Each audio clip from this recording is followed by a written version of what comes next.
Hi humans, welcome back to Humanities. This is your psychology educator Asmi, and today we'll be doing the third chapter of class 12 psychology, that is meeting life challenges.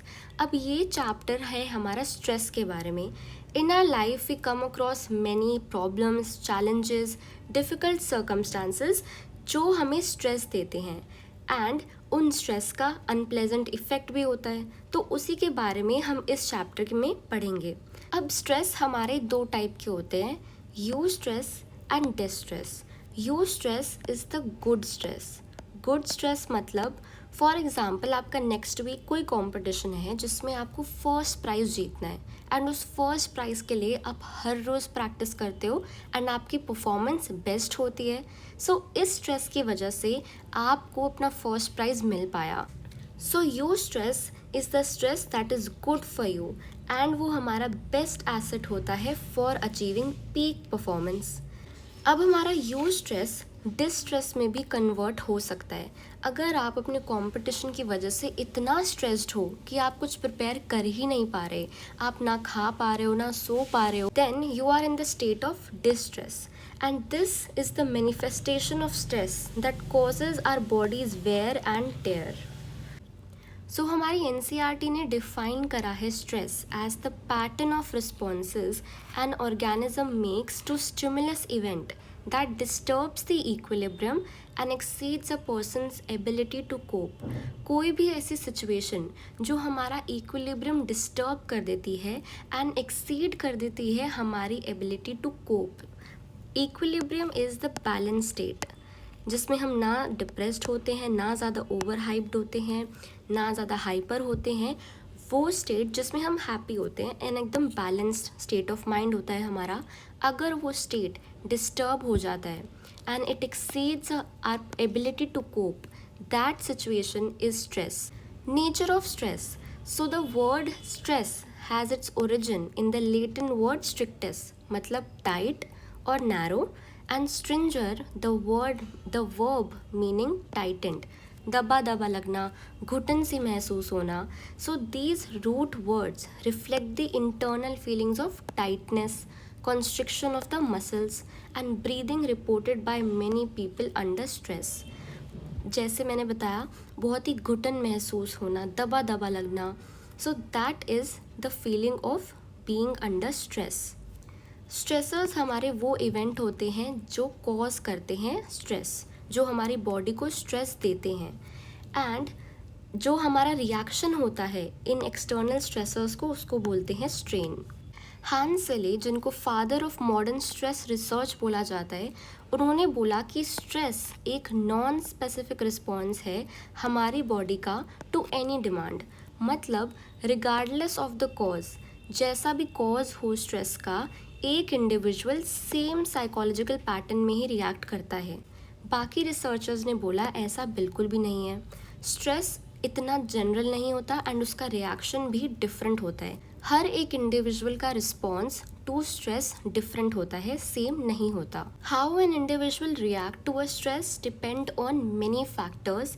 हर एक individual का जो stress का reaction होता है वो depend करता है बहुत सारे अलग अलग फैक्टर्स पर, एंड उन्हीं फैक्टर्स को लजारस ने डिवाइड कर दिया प्राइमरी एंड सेकेंडरी अप्रेजल में. So guys, you all know that I'll be teaching class 12 psychology on this channel, but I have my own YouTube channel, Humanities Forum, where I'll be sharing my own secrets, tips and tricks and my journey with you all. So go right now and subscribe to Humanities Forum because I'm coming up with very exciting and informative videos for you all. So Lazarus ने अपनी cognitive theory of stress में बात करी primary and secondary appraisal की. So primary appraisal में आ गया हमारा cause and secondary में आता है हमारा सल्यूशन. तो हमारे कॉजेज ऑफ स्ट्रेस हो सकते हैं पॉजिटिव, न्यूट्रल और नेगेटिव. नेगेटिव में आता है हमारा हार्म, थ्रेट, चैलेंज. हार्म है हमारा जो डैमेज ऑलरेडी हो चुका है, थ्रेट जो फ्यूचर में डैमेज हो सकता है, एंड चैलेंजेस लाइक हमें स्काई डाइविंग करनी है, पैराग्लाइडिंग करनी है, तो ये एक चैलेंज है, पर स्ट्रेस तो उसमें भी होता है. So it is associated with more confident expectations of the ability to cope with the stressful event, the potential to overcome and even profit from the event. So अब बात करते हैं सेकेंडरी अप्रेजल की, जिसमें होता है assessment of one coping ability. तो हमारा प्राइमरी अप्रेजल है हमारा cause of stress, secondary appraisal है कि हम उस स्ट्रेस से कोप कैसे करते हैं, क्या हम उसका सल्यूशन निकालते हैं, क्या हमारे पास सफिशेंट रिसोर्सेज हैं कि we can meet the harm, threat and challenge of the event. ये सब हम पता लगाते हैं इन सेकेंडरी अप्रेजल। नाउ जो ये अप्रेजल्स होते हैं वो बहुत सब्जेक्टिव होते हैं and they depend on majorly 2 factors, past experience and controllability. Past experience मतलब क्या आपने ऐसा कोई स्ट्रेस पहले एक्सपीरियंस करा हुआ है। अगर आपने एक स्ट्रेस पहले एक्सपीरियंस करा हुआ है then you can handle it more successfully, but नहीं देन आपके लिए वो ज़्यादा थ्रेटनिंग हो सकता है। फॉर एग्ज़ाम्पल, अगर आपने अपने यूनिट टेस्ट में बहुत अच्छा परफॉर्म करा, सब यूनिट टेस्ट में आपके बहुत अच्छे मार्क्स आए, तो अब आप प्री बोर्ड्स के लिए इतने स्ट्रेस्ड नहीं होंगे। बट अगर आपके यूटीज़ में अगर अच्छे मार्क्स नहीं आए देन आप स्ट्रेस्ड होंगे कि मेरे तो यूटीज़ में मार्क्स नहीं आए, मैं प्री बोर्ड में कैसा परफॉर्म करूँगी। कंट्रोलेबिलिटी मतलब क्या वो सिचुएशन आपके काबू के अंदर है, क्या आप उसको कंट्रोल कर सकते हो। फॉर एग्ज़ाम्पल, अर्थक्वेक आ गया, सुनामी आ गई, ये आपके कंट्रोल से बाहर है, सो आप इस स्ट्रेस को कंट्रोल नहीं कर पाओगे। अब हमारे डिफरेंट टाइप्स ऑफ स्ट्रेसर्स भी होते हैं, external, social and psychological. External मतलब environmental like noise, air pollution. Social मतलब लोनलीनेस, अकेलापन। साइकोलॉजिकल मतलब फ्रस्ट्रेशन एंड कॉन्फ्लिक्ट हो गई किसी के साथ, हमारी लड़ाई हो गई, फ्रेंड से लड़ाई हो गई, पेरेंट्स से लड़ाई हो गई। फ्रस्ट्रेशन मतलब बहुत ज़्यादा फ्रस्ट्रेटेड रहते हो आप, आपका कोई काम हो नहीं रहा है। स्ट्रेस रिएक्शंस की बात करें तो स्ट्रेस के 4 टाइप ऑफ रिएक्शंस होते हैं, physiological, behavioural, emotional and cognitive. Physiological level पे अराउजल प्लेज अ की रोल। हाइपोथैलेमस होता है जिसके 2 पाथवेज होते हैं। First pathway involves autonomic nervous system and the adrenal gland releases large amount of catecholamines into the bloodstream and this lead to physiological changes seen in the flight or fight response. Fight मतलब confront करना, action लेना, flight मतलब withdraw कर लेना। Second pathway होता है जिसमें होता है pituitary gland which secretes corticosteroid which provides energy. Second होता है बिहेवियरल लेवल जिसमें हमारे बिहेवियरल रिस्पॉन्सेज 2 टाइप के हो सकते हैं, confrontative, action against the stressor that is fight, withdrawal from the threatening event that is flight. जैसे मैंने पहले बताया, बिहेवियरल लेवल पे हमारा फाइट या फ्लाइट रिस्पॉन्स होता है। कॉग्निटिव लेवल पे हमारे बिलीव्स होते हैं अबाउट द हार्म और the threat of an event and क्या हम उनको कंट्रोल कर सकते हैं। इसमें आते हैं inability to concentrate, intrusive, repetitive और मॉर्बिड थॉट्स। इमोशनल लेवल पे हमारे नेगेटिव इमोशंस होते हैं like fear, anxiety, embarrassment, anger, depression और इवन डिनायल। अब जो स्ट्रेस हम एक्सपीरियंस करते हैं उसमें भी बहुत वेरिएशंस आती हैं। क्या इंटेंसिटी है स्ट्रेस की, लो इंटेंसिटी है या हाई इंटेंसिटी है, ड्यूरेशन क्या है, शॉर्ट टर्म या long term, complexity less complex है या ज़्यादा कॉम्प्लेक्स है, प्रिडिक्टेबिलिटी क्या वो स्ट्रेस हम प्रिडिक्ट कर सकते हैं या फिर वो अनएक्सपेक्टेड है।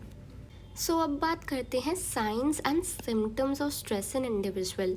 सो the way we respond to stress बहुत ही डिफरेंट फैक्टर्स पे डिपेंड करता है, लाइक हमारी पर्सनालिटी, हमारी अर्ली अपब्रिंगिंग, हमारे लाइफ के एक्सपीरियंसेस कैसे रहे हैं। सो हर एक इंसान का डिफरेंट पैटर्न होता है स्ट्रेस रिस्पॉन्स का। एंड अगर जो सिम्टम्स की बात करें तो सिम्टम्स हमारे फिजिकल हो सकते हैं, इमोशनल हो सकते हैं, बिहेवियरल हो सकता है।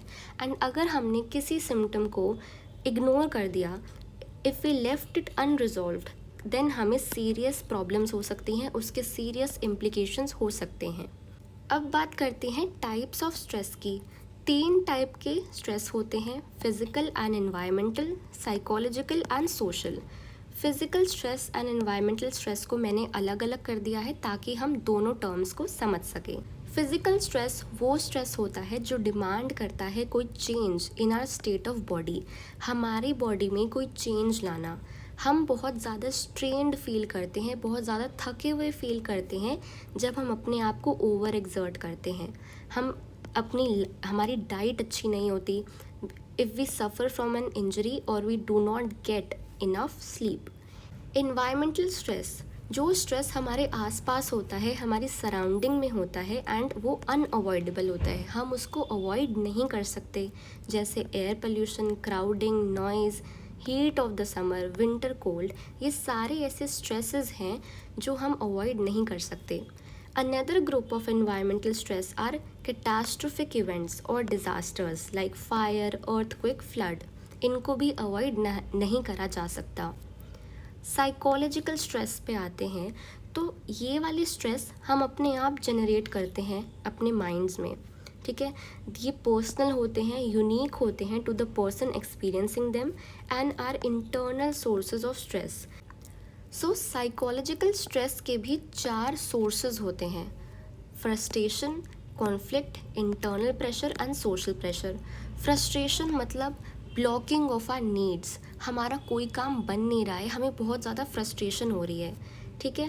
And there can be a number of causes of frustration: social discrimination, interpersonal hurt, low grades in school. Conflict की बात करें तो कॉन्फ्लिक्ट में अकर बिटवीन 2 और मोर इनकम्पैटिबल नीड्स और मोटिव्स। हमारे कॉन्फ्लिक्ट हो सकते हैं हमारे फ्रेंड्स के साथ, पेरेंट्स के साथ, एंड कॉन्फ्लिक्ट हो सकता है हमारी वैल्यूज़ में भी, जब हमारे ऊपर प्रेशर होता है to take an action that may be against the values held by us. हम कभी कभार पीयर प्रेशर में आके कुछ गलत स्टेप भी ले सकते हैं, तो हमारे वैल्यूज़ के बीच में भी कॉन्फ्लिक्ट हो जाता है। इंटरनल प्रेशर की बात करें तो ये प्रेशर अंदर से आता है, जो हम खुद जनरेट करते हैं कि मुझे वो करना है, ये करना है, ये परफेक्ट होना चाहिए। तो हम अपने आप से ही एक्सपेक्टेशंस इतनी हाई रख लेते हैं कि it can lead to disappointments. Many of us drive ourselves ruthlessly towards achieving unrealistically high standards in achieving our goals. For example, I must be perfect. मुझे हर एग्ज़ाम में अच्छे मार्क्स लाने हैं, मुझे हर एक चीज़ में परफेक्ट होना है, and this is internal pressure, अपने आप को बर्डन कर देना। सोशल प्रेशर्स, सोशल प्रेशर आता है उन लोगों से जो हमारे आसपास काम करते हैं एंड जो हम पे बहुत ही एक्सेसिव डिमांड्स रखते हैं। This can cause even greater pressure when we have to work with them. The last type of stress is social stress, जो आता है externally when we interact with the people around us. For example, death, illness in the family, strained relationships, troubles with the neighbor. और ये social stress vary करता है person to person. हर एक इंसान के लिए सोशल स्ट्रेस डिफरेंट हो सकता है। फॉर एग्ज़ाम्पल, अगर किसी को बाहर जाना, पार्टीज़ में जाना अच्छा नहीं लगता, तो उसके लिए एक दिन पार्टी में जाना स्ट्रेसफुल हो सकता है। बट फॉर एग्ज़ाम्पल, किसी और को पार्टीज़ में जाना बहुत अच्छा लगता है, उसके लिए एक दिन घर पे रहना स्ट्रेसफुल हो सकता है। So this is how social stress very widely from person to person. So अब बात करते हैं सोर्सेज ऑफ स्ट्रेस की। जो हमने पहले ऊपर पढ़े वो थे sources of psychological stress, and अब हम पढ़ रहे हैं सोर्सेज ऑफ स्ट्रेस। सो दोनों में कंफ्यूज मत होना। सो सबसे पहला सोर्स ऑफ स्ट्रेस है लाइफ इवेंट। हमारी लाइफ में कुछ ऐसी घटनाएं होती हैं जो हमको स्ट्रेस देती हैं। फॉर एग्ज़ाम्पल, हमारा ब्रेकअप हो गया, या फिर अगर हमारे फादर की ट्रांसफरेबल जॉब है, कोई गवर्नमेंट जॉब है, तो हमें न्यू सिटी में मूव करना है, हमें न्यू हाउस में मूव करना है। तो ये सारे प्लान्ड एंड अनप्लान्ड जो ये इवेंट्स होते हैं, ये दोनों ही हमें लाइफ में स्ट्रेस देते हैं। सेकंड है हमारा डेली हैसल्स। डेली हैसल्स मतलब हर रोज़ की चिक चिक, नेबर के साथ लड़ाई हो गई, सुबह उठ के कॉलेज जाना है, सुबह उठ के जॉब पे जाना है, आज खाना बनाना है। तो ये जो हर रोज़ की चिक चिक होती है उसको डेली हैसल्स बोलते हैं। थर्ड इज़ ट्रॉमेटिक इवेंट, कोई ऐसा एक्सट्रीम इवेंट जो अनप्लान्ड होता है एंड हम उसमें इन्वॉल्व हो जाते हैं, like fire, road or train accident, robbery, earthquake, all these are traumatic events and in events के हमें flashback आते हैं, हमें anxiety होती है, dreams आते हैं, intrusive thoughts भी आते हैं and if these symptoms persist for many months then we need to seek help, we need to see a psychologist or a therapist. Now comes major effects of stress जो होते हैं emotional, physiological, cognitive and behavioral. Emotional की बात करें तो emotional में क्या होता है, हमें मूड स्विंग्स आते हैं, we show erratic behaviour, we tend to alienate ourselves, मतलब हम अपने फ्रेंड्स एंड फैमिली से हम अपने आप को अलग कर देते हैं एंड ये एक साइकिल बन जाती है of decreasing confidence leading to more serious emotional problems. तो इसमें हमें एंग्जाइटी हो सकती है, डिप्रेशन हो सकता है, इंक्रीज्ड फिजिकल टेंशन हो सकती है, increased physiological tension and mood swings भी होते हैं. सेकेंड है फिजियोलॉजिकल इफेक्ट. फिजियोलॉजिकल इफेक्ट में हमारी बॉडी पे क्या इफेक्ट पड़ता है स्ट्रेस का वो देखा जाता है एंड इसमें एक सर्टन हार्मोन होता है जिसकी प्रोडक्शन बढ़ जाती है like adrenal and cortisol and जो ये हार्मोन्स होते हैं इनसे हमारा heart rate and in hormones की इंक्रीज्ड प्रोडक्शन की वजह से हमारा हार्ट रेट बढ़ जाता है, ब्लड प्रेशर लेवल्स बढ़ जाता है, मेटाबॉलिज्म एंड फिजिकल एक्टिविटी के लेवल्स भी बढ़ जाते हैं या इफ़ेक्ट हो जाते हैं. कॉग्निटिव में हमारी डिसीजन मेकिंग एबिलिटी अफेक्ट होती है, हम कोई डिसीजन नहीं बना पाते. अगर एग्ज़ाम में हमें कोई क्वेश्चन आता भी है तो हम उसको आंसर नहीं कर पाते. फॉल्टी डिसीजन की वजह से हमें फेलियर मिल सकता है, हमें फाइनेंशियल लॉस मिल सकता है एंड हमारी जॉब भी जा सकती है. कॉग्निटिव इफेक्ट ऑफ स्ट्रेस में poor concentration and reduce short term memory capacity भी आती है. बिहेवियरल की बात करें तो हम स्ट्रेस की वजह से खाना बंद कर देते हैं, हम कैफ़ीन ज़्यादा ले लेते हैं and we also increase the intake of cigarettes, alcohol, drugs जिनको हम ट्रैंक्विलाइजर्स बोलते हैं and they are highly addictive and उनके साइड इफ़ेक्ट भी होते हैं जैसे loss of concentration, poor coordination and dizziness. कुछ बिहेवियरल इफ़ेक्ट और होते हैं जैसे डिसरप्टेड स्लीप पैटर्न हमारा बहुत ख़राब हो जाता है, increased absenteeism and reduced work performance. अब बात करते हैं स्ट्रेस एंड हेल्थ की. स्ट्रेस की वजह से हमारी हेल्थ पे इम्पैक्ट तो पड़ता ही है. फिज़िकल एग्जॉशन होती है, फैटीग, वीकनेस, लो एनर्जी, हम बहुत ज़्यादा थक जाते हैं, हमें थकावट होती है, हमारी एनर्जी भी लो रहती है. मेंटल एग्जॉशन होता है, हम बहुत ज़्यादा इरिटेटेड रहने लग जाते हैं, एंग्जाइटी होती है, feeling of helplessness and hopelessness, बहुत ही अकेला महसूस होता है, ऐसा लगता है हमें कोई हेल्प करने वाला नहीं है. Now this state of physical, emotional and psychological exhaustion is burnout. जब हम फिज़िकली एंड मेंटली दोनों तरह से हम एकदम एग्जॉस्टेड हो चुके हैं, थक चुके हैं, उस स्टेट को बोलते हैं हम बर्नआउट.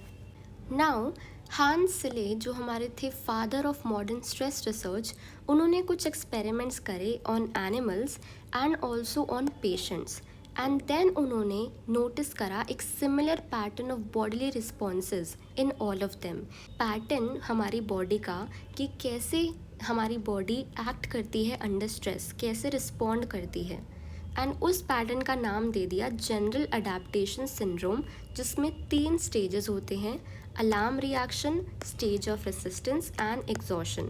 सबसे पहले आता है अलार्म रिएक्शन स्टेज जिसमें हमारी बॉडी अलर्ट हो जाती है, हमारा एक्टिवेट हो जाता है adrenal pituitary cortex system and इस स्टेज में हमारी बॉडी रेडी होती है फाइट के लिए या फ्लाइट के लिए. क्या हमें एक्शन लेना है, क्या हमें कन्फ्रंट करना है या फिर हमें विड्रॉ कर लेना है. सेकेंड स्टेज आता है हमारा रेजिस्टेंस स्टेज. इस स्टेज में बॉडी हमारी रेजिस्ट करती है, फाइट करती है स्ट्रेस से. The parasympathetic nervous system calls for more cautious use of bodies resources. Third stage आती है हमारी एग्जॉशन स्टेज जिसमें हमारी बॉडी थक जाती है, एग्जॉस्ट हो जाती है. Continued exposure to the same stressor or additional stress drains the body of its resources and start हो जाता है हमारा third stage that is exhaustion. इसमें जो भी हमारे फिजियोलॉजिकल सिस्टम्स थे वो सारे अब इनइफेक्टिव हो जाते हैं एंड इस स्टेज में हमारी बॉडी सब्सेप्टेबल होती है डिजीज़ से like high blood pressure.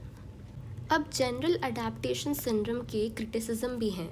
Hence सिले के मॉडल ने बहुत ही लिमिटेड रोल असाइन करा है साइकोलॉजिकल फैक्टर्स का इन stress, and researchers have reported that psychological appraisal of event is important for the determination of stress. So how people respond to stress is substantially influenced by their perception, personality and biological constitutions. So basically GAS model ने psychological factors को बहुत limited role दिया है and researchers बोलते हैं कि psychological factors important होते हैं एंड उनको हम इग्नोर नहीं कर सकते। Now comes stress and the immune system. ये बात तो पक्का है कि जितना हम स्ट्रेस लेते हैं उतना हमारा इम्यून सिस्टम वीक होता रहता है।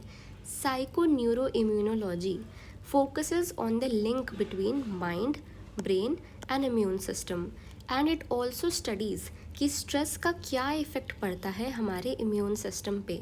तो हमें पता है हमारा इम्यून सिस्टम जो होता है वो हमें प्रोटेक्ट करके रखता है। It guards the body against the attackers both from inside and from outside. हमारा इम्यून सिस्टम वर्क कैसे करता है? इम्यून सिस्टम के अंदर होते हैं वाइट ब्लड सेल्स जिनको हम ल्यूकोसाइट्स भी बोलते हैं एंड वाइट ब्लड सेल्स भी बहुत डिफरेंट टाइप्स के होते हैं। टी सेल्स होते हैं जो डिस्ट्रॉय करते हैं इन्वेडर्स को, बी सेल्स एंटीबॉडीज़ बनाते हैं, नेचुरल किलर सेल्स फाइट करते हैं वायरसेस को। So the white blood cells within the immune system they identify and they destroy the foreign bodies जिनको हम एंटीजेंस भी बोलते हैं। Stress can affect natural killer cell cytotoxicity. Cytotoxicity is basically the degree to which a substance can cause damage to a cell. कितना damage एक substance cell को कर सकता है। तो साइटोक्सिसिटी बहुत इम्पॉर्टेंट होती है फाइट करने के लिए against infections and cancer.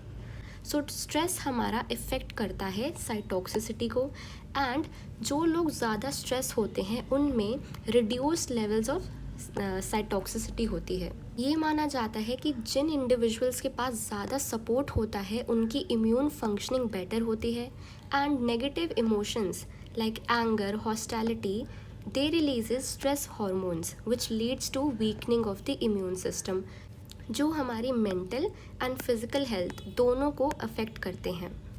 Lifestyle की बात करें तो it is nothing but the overall pattern of decisions and behaviours that determines a person health and quality of life.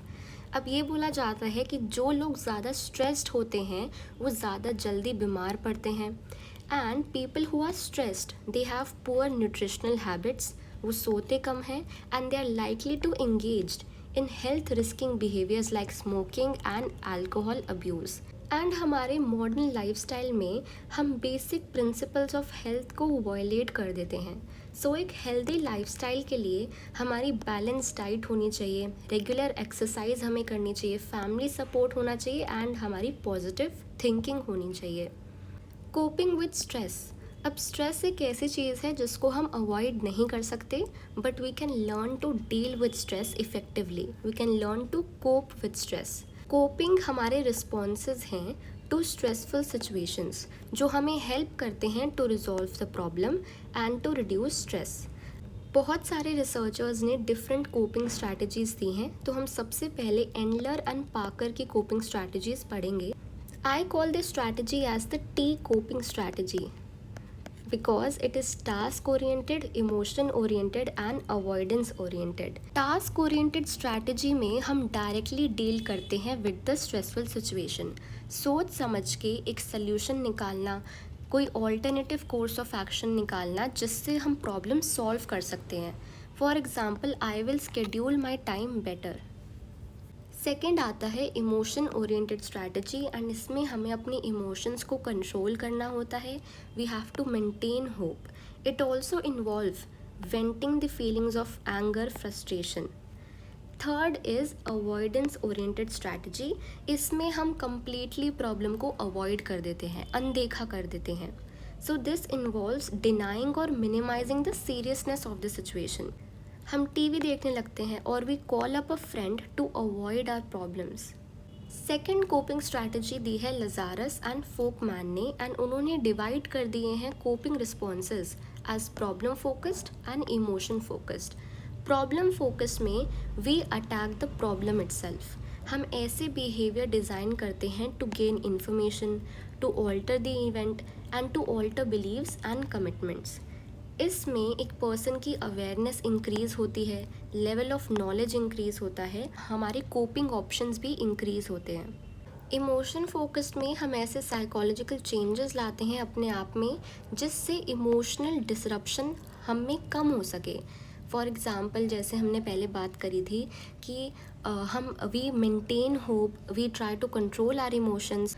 All these things are done to limit the degree of emotional disruption caused by an event with minimal effort to alter the event itself. General stress management techniques, ये कुछ techniques है जो हमें stress को manage करने में help करती हैं। सबसे पहला है रिलैक्सेशन टेक्निक्स, एक ऐसी एक्टिव स्किल जो हमारे सिम्टम्स ऑफ स्ट्रेस को कम करती है एंड ऑल्सो कम करती है द इंसिडेंट्स ऑफ इलनेसेस, मतलब अकरेंस ऑफ इलनेसेस, मतलब हमें बीमारियां कम होती हैं such as high blood pressure and heart disease. Second है मेडिटेशन प्रोसीजर्स। हमें पता है कि योगा एंड मेडिटेशन के बहुत सारे बेनिफिट्स हैं, हमारी कॉन्सेंट्रेशन इंक्रीज़ होती है and we become unaware of any outside stimulation and we reach a different state of consciousness. Third is biofeedback, and ये एक प्रोसीजर होता है जिसमें हम रिड्यूस करने की कोशिश करते हैं physiological effect of stress on our body by monitoring the physiological aspect of stress and by providing feedback about the current physiological activity. So हमारी बॉडी की फिजियोलॉजिकल एक्टिविटी को मॉनिटर करके उसका फीडबैक प्रोवाइड करके हम physiological effect on our body को कम करने की कोशिश करते हैं। सो इस प्रोसीजर में 3 स्टेप्स होते हैं। फर्स्ट स्टेप में we become aware about the physiological response, for example heart rate. Then उस फिजियोलॉजिकल रिस्पॉन्स को हम कंट्रोल करना सीखते हैं and then we transfer that control into the conditions of our everyday life. Fourth is creative visualization. It is a subjective experience that uses imagery and imagination. So हम इसमें visualise करते हैं, imagine करते हैं। Visualise करने से पहले हमें एक रियलिस्टिक गोल सेट करना होता है which helps in confidence building, and it is easier to visualise if once mind is quiet, body relaxed and eyes are closed. Fifth है हमारा cognitive behavioural techniques, and these techniques aim to inoculate people against stress. Inoculate मतलब to vaccinate people against stress, लोगों को immune कर देना stress से। ये technique बनाई थी माइचनबाम ने and it is very effective. अब ये अप्रोच चाहता है नेगेटिव एंड इरैशनल थॉट्स को रिप्लेस कर देना with positive and rational ones. इसमें 3 फेजेस होते हैं। First is assessment. असेसमेंट में हम प्रॉब्लम को डिस्कस करते हैं, उसके नेचर को डिस्कस करते हैं एंड हम उसको देखते हैं from the view point of the client और द पर्सन। क्लाइंट के नज़रिए से हम प्रॉब्लम को देखते हैं, उसको डिस्कस करते हैं। Second is stress reduction which involves learning the techniques of reducing stress such age relaxation and self instruction. Third is follow through. Sixth is exercise, and हम सबको पता है एक्सरसाइजेस के बहुत बेनिफिट्स होते हैं। It reduces fat and lowers the blood pressure, maintains good circulation, lungs का functions अच्छा रहता है, it improves the efficiency of the heart. So exercises like walking, running, swimming, they help to reduce stress. Stress resistant personality. अब Kobasa ने एक study करी जिसमें उन्होंने बताया कि कुछ लोग होते हैं with high levels of stress, जो बहुत ज़्यादा स्ट्रेस लेते हैं, but with also low levels of illness, जिनमें इलनेस भी कम होती है। एंड इन लोगों में एक कैरेक्टरिस्टिक होती है, एक पर्सनालिटी ट्रेट होता है जिसका नाम होता है हार्डीनेस। एंड हार्डीनेस में 3 C's होते हैं। अब ये 3 C's होते हैं commitment, control and challenge. Now comes life skills. And life skills कुछ ऐसी एबिलिटीज़ होती हैं जो हमें हेल्प करती है to deal effectively with the demands and challenges of our everyday life. सबसे पहली लाइफ स्किल है असर्टिवनेस। असर्टिवनेस एक ऐसा बिहेवियर या स्किल है जो हमें हेल्प करता है to communicate clearly and confidently हमारी फीलिंग्स, हमारी needs, wants and thoughts. It is the ability to say no to a request. किसी की रिक्वेस्ट को नो बोलना, अपना ओपिनियन रखना, अपने इमोशंस को एक्सप्रेस करना। Second is time management.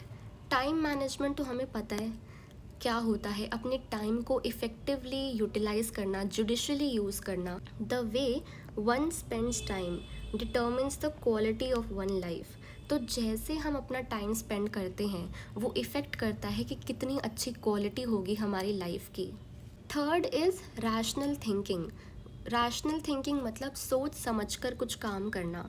जब हम स्ट्रेस्ड होते हैं, we are not able to make right decisions. हमारे अंदर नेगेटिव थॉट्स आने लग जाते हैं, images from the past which affect our perception to the present and the future. So हमें रैशनल थिंकिंग करनी है, हमें सोच समझ कर डिसीजंस लेने हैं। Fourth is improving relationship. Relationships में कम्युनिकेशन बहुत इम्पॉर्टेंट होती है। Listening to what the other person is saying, दूसरों की बात सुनना, अपनी बात एक्सप्रेस करना एंड दूसरों की बातों को, दूसरों के ओपिनियंस एंड फीलिंग्स को एक्सेप्ट करना बहुत इम्पॉर्टेंट होता है। Fifth is self care. Self care is अपने आप को हेल्दी रखना, अपने आप को फिट रखना एंड अपने आप की केयर करना। Last is overcoming unhelpful habits. अब अनहेल्पफुल हैबिट्स क्या हैं? Perfectionism, avoidance and procrastination. So जो लोग परफेक्शनिस्ट होते हैं उनको हर चीज़ परफेक्ट चाहिए, they have to get everything just right. So वो बहुत ज़्यादा टेंस्ड फील करते हैं, they find it difficult to relax and they are critical of self and others. So this is one of the unhelpful habits. Second is avoidance. अपनी problems को अनदेखा कर देना, to put the issue under the carpet and to refuse to accept it और face it. Third is procrastination, जो हम सब करते हैं, putting off what we know we need to do. जो काम हमें आज कर लेना चाहिए वो हम कल के लिए छोड़ देते हैं, this is procrastination. Positive health and its realisation.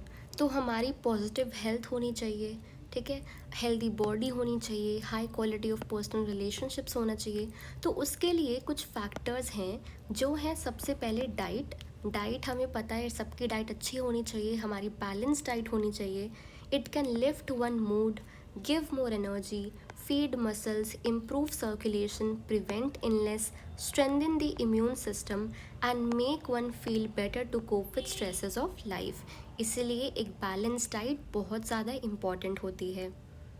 Second is exercise, जिसके बारे में हम पहले भी बात कर चुके हैं। फिज़िकल एक्सरसाइज बहुत एसेंशियल होती है for good health, such as stretching exercises like yoga asanas, aerobic, jogging, swimming, cycling. इन एक्सरसाइजेज में एक कामिंग इफ़ेक्ट होता है एंड एरोबिक एक्सरसाइजेज हमारा arousal level of the body increase करते हैं। Third is positive attitude towards life. हमारा एक पॉजिटिव एटीट्यूड होना चाहिए। We should have a fairly accurate perception of reality. एक फेयरली एक्यूरेट, एकदम सही परसेप्शन ऑफ रियलिटी होना चाहिए। सेंस ऑफ पर्पस होना चाहिए लाइफ में। हमें चीज़ों को एक्सेप्ट करना चाहिए, टॉलरेट करना चाहिए दूसरों के व्यू पॉइंट्स को।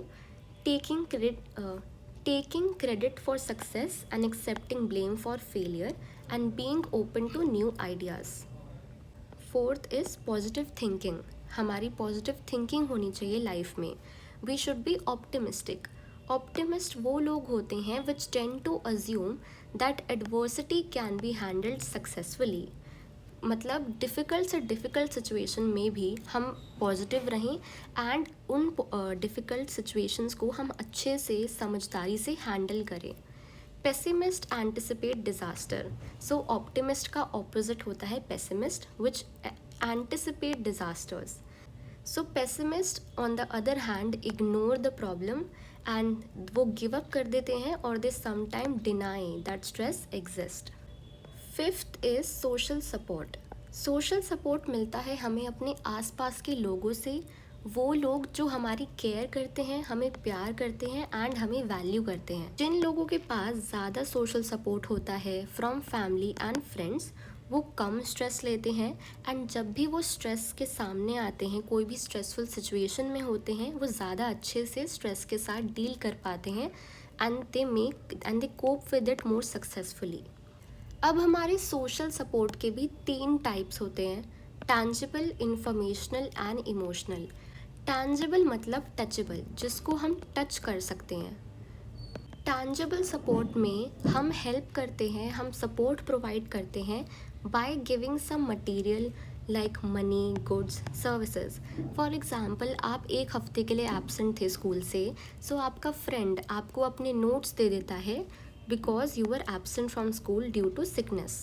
इंफॉर्मेशनल सपोर्ट में हम इंफॉर्मेशन प्रोवाइड करते हैं। फॉर एग्ज़ाम्पल, आपका कोई बड़ा भाई या बड़ी बहन आपको हेल्प करती है, या फिर जैसे मैं आपको हेल्प कर रही हूँ, आपको बता रही हूँ, आपको इंफॉर्मेशन दे रही हूँ, so that is informational support. Third is emotional support, and इसमें हम सपोर्ट प्रोवाइड करते हैं अपने फ्रेंड्स को या फैमिली को। Whenever they are under stress, we reassure them that he और she is loved, valued and care for. Perceived support versus social network. Perceived support में हमारा social support is related to health and wellbeing, but social network में हमारा social support is not related to wellbeing because it is very time consuming and demanding to maintain a large social network. A measure और stressful life events, इसमें कुछ नहीं है, बस आपको नाम याद रखने हैं कि होम्स एंड राहे ने डेवलप करा था life event major of stress. Singh, Kaur and Kaur ने presentative stressful life event scale develop करा था for Indian population. Examination anxiety की बात करें तो it is a fairly common phenomena that involve feeling of tension और uneasiness that occur before, during और after an examination. हम सब ने एक्सपीरियंस करा एग्जामिनेशन एंजाइटी। एग्ज़ाम देने से पहले जो हमको बटरफ्लाइज इन द स्टमक होती है, हमारे हमको अनईजीनेस होती है, बहुत ही अनकम्फर्टेबल फीलिंग होती है, उस फीलिंग को कहते हैं examination anxiety. So guys, we have finally completed the third chapter of class 12 psychology. If you have any doubts or queries, please drop them in the comment section. And don't forget to like, share and subscribe to Humanities. I'll see you guys in the next video. Till then, keep learning.